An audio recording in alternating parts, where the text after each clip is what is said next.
Wanda Maximoff, the Scarlet Witch, has treaded into some strange territory indeed, and she's going to have to escape if she ever wants to help save the world. All this and more in the pages of Avengers No Road Home, issue number 6. Let's hop on in together and find out what happens next, shall we? Alrighty then, so picking up from where the last issue left off, Scarlet Witch is still in the Hyborian Age with Conan the Barbarian. Conan had saved Scarlet Witch from a group of bandits, but not the Shard of Night that Wanda was carrying on her, which means it looks like they're going to have to undertake an epic sword and sorcery quest to get it back. One fraught with your standard grab bag of unbelievable danger, scorching sands, murderous marauders, and of course giant monsters to beat the band. This is made even more dangerous by the fact that Wanda is still blind. Well, kind of blind, magically blind. She had her sight stolen by the goddess of night, which means Scarlet Witch has to not only find this shard, but also make it look like she's not looking for the shard, lest Nyx know exactly where it is. While it might come as a surprise, Scarlet Witch's magical powers actually make her an ideal traveling companion and road buddy for Conan, who's no stranger to having magic users at his side. Scarlet Witch herself, though, isn't exactly sure at first what to make of Conan. On one hand, he's a violent thug who has no qualms about killing, but on the other hand, he defended her in a time of need. And he seems to be quite the good Samaritan, keeping his word even though he really didn't have to.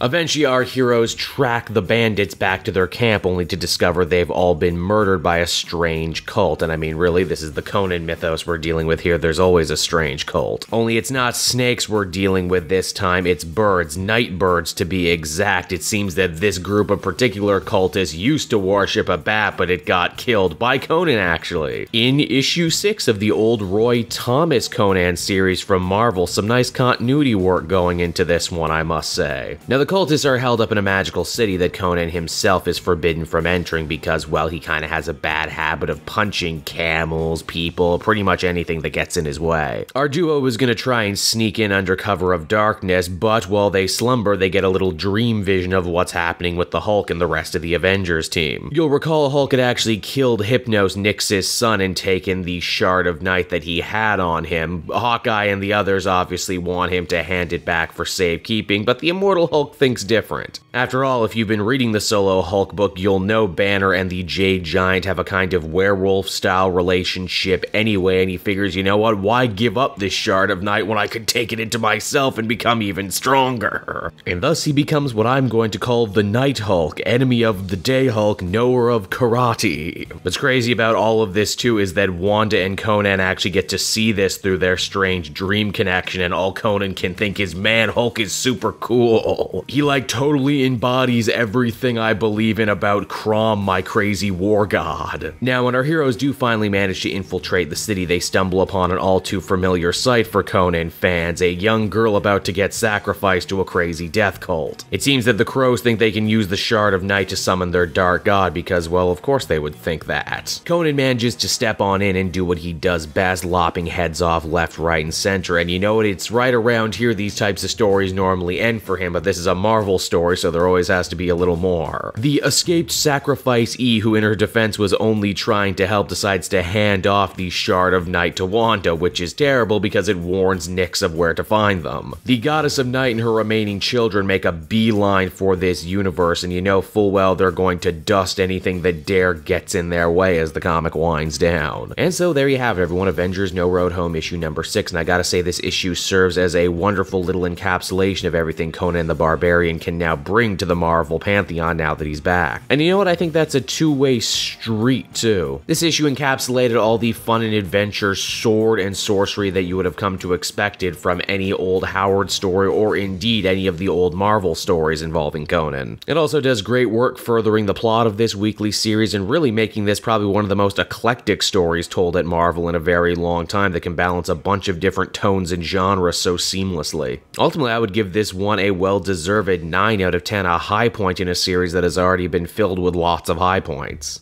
Hey there everyone, it's your old pal Cave Joel, and I want to thank you so much for watching to the end of the video. I hope you enjoyed it, and if you did, why not check out some of these other videos I have available from the channel. And hey, you know what, if you're in a supportive mood, you can also check out my Patreon link down in the description. Patrons get exclusive access to videos and content before anyone else, and you can do so for as little as $1 a month. So until next time everyone, this has been Cave Joel. Thank you so much for watching, and I will be back again next time with more comic content that smacks of greatness. Bye-bye, everyone.